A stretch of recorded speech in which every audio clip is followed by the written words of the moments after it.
สวัสดีค่ะวันนี้นะคะเราจะมารับคำท้าสกูชี่แท็กกันนะคะก็จากช่องนี้เลยนะคะนี่นะก็อย่าลืมไปกด subscribe กันเยอะๆนะคะก็เดี๋ยวไป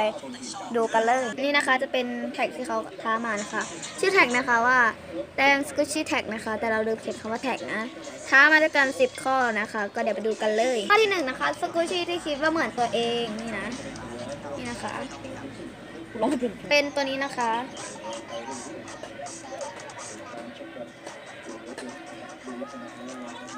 มีเสียงรบกวนขออภัยนะคะข้อที่2นะคะสกูชี่ที่ได้มาใหม่ล่าสุดนะนี่นะคะจะเป็นชิ้นนี้เลยนะคะเป็นป๊อปคอร์นนะ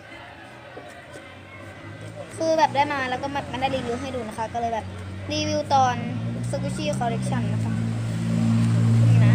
ข้อ3นะคะสกูชี่ที่เพื่อนให้นะคะนี่นะเป็นชิ้นนี้เลยนะคะนี่นะ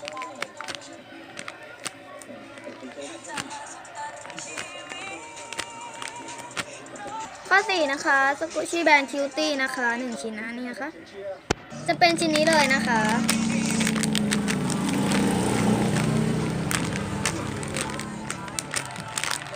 นี่นะแท็กนะคะไม่ชัดขออภัยด้วยค่ะข้อ5นะคะสกูชี่ที่เป็นอาหารนะนี่นะคะจะเป็นคัพเค้กนะคะนี่นะข้อ6นะคะสกูชี่ที่เน่าที่สุดนะคะนี่นะจะเป็นซาลาเปานี้เลยนะคะ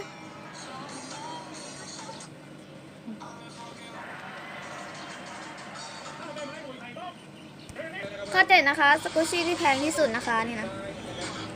ะคะเป็นกล่องนมตัวนี้เลยนะคะได้มา80 บาทนะ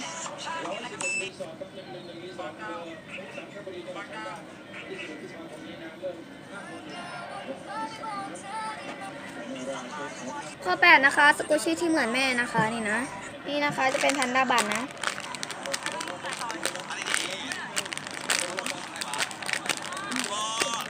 ข้อ9นะคะสกูชี่ที่ไม่ค่อยชอบนะคะนี่นะจะเป็นชิ้นนี้เลยนะคะนี่นะคะ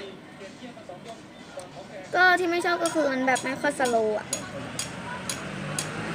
ข้อ10นะคะสกูชี่ที่เป็นสีเหลือง1ชิ้นนะนี่นะคะจะเป็น Hello Kitty นะคะนี่นะคะเป็นแยมโรเนาะ